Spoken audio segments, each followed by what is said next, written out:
Sophie, it's good to have you here. Thank you for doing this.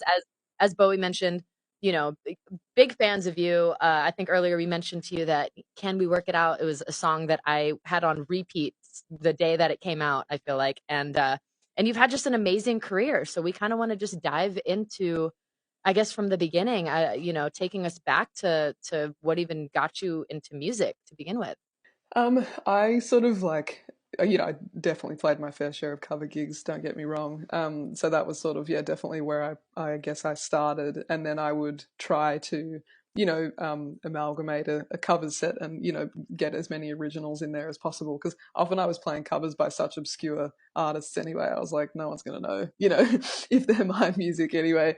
And then I think like, our sort of strategy, and I say ours in my manager and I, like in the beginning was just to, anyone we knew we were hitting up being like, we'll come and open for you, come and support, and I'd get like $50 to do an opening set and end up paying my band in cases of beer. And it was sort of like a very, yeah, very like slow, pretty organic process. And I think in terms of then like launching,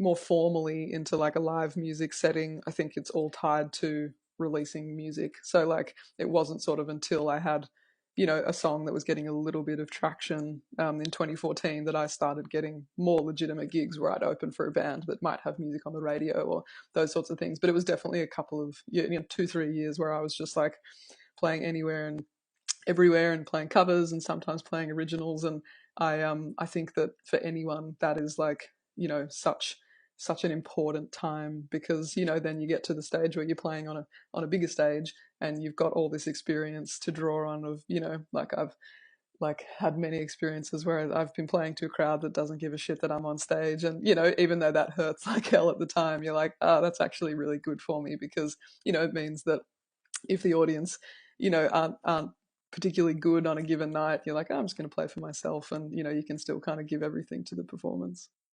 It all kind of came to a head in 2017, and in the space of like, it was my debut record came out at the end of August, and the 4 weeks leading up to it, I had been overseas touring in the States on like a 3-4 week tour. I came back and I put the record out, and then I spent 2 weeks on tour around Australia with a band called Gang of Youths, and at the last Gang of Youths show was on a Friday night, and the first of my final medical school exams was on the Monday.